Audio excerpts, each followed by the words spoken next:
Hello viewers, எல்லாருக்கும் நமஸ்காரம். இப்போ இந்த வீடியோவில் வந்து என்ன காமிச்சிட்டு இருக்குன்னா, இந்த பாத்ரூமில் வரக்கூடிய யூபிவிசி விண்டோ வந்து காமிச்சிட்ருக்கேன். இது வந்து யூஸ்வலாக வந்து சிம்பிளாக அந்த லோவர்ஸ் காற்று மட்டும் வர மாதிரியும் பண்ணலாம், ப்ளஸ்ஸு லைட்டிங் வர்றதுக்காக பண்ணலாம், மேலே ஃபேன் ப்ரொவிஷனும் வச்சு பண்ணலாம். இது நிறையா வீடியோ பார்த்துருப்பீங்க.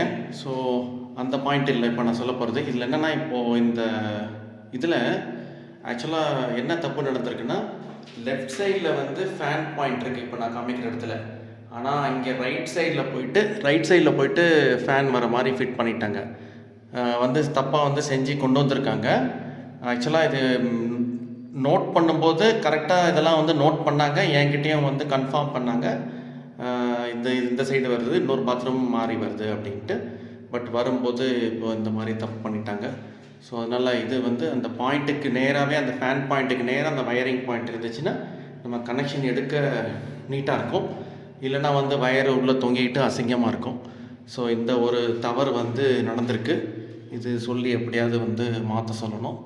ஸோ ஒரு லேபர்கிட்டேருந்து இன்னொரு லேபர் டீமுக்கு மாறும்போது இந்த மாதிரி பிரச்சனைலாம் யூஸ்வலாக வருதுங்க. இது எலக்ட்ரிஷியன் டீமு இந்த வயரிங் பாயிண்ட் போட்டது. இது வந்து யூபிவிசி டீமு, இவங்க தான் வந்து அளக்குறாங்க. இது மாதிரி வந்து மேனுவல் எரர்ஸ் வீடு கட்டும்போது நிறைய அதை வந்து எதிர்பார்க்கலாம். இந்த மாதிரி நிறைய நான் பாசிட்டிவான விஷயமும் சொல்லியிருக்கேன், இந்த மாதிரி நெகட்டிவான விஷயமும் வந்து சொல்லியிருக்கேன். கடைசியில் ஓனருங்க தான் உஷாராக இருக்கணுங்கிற மாதிரி தான் ஆகுது. உங்கள் எதாவது கமெண்ட்ஸ் இருந்தால் போடுங்க. ஓகே, தேங்க்ஸ் ஃபார் வாட்சிங்.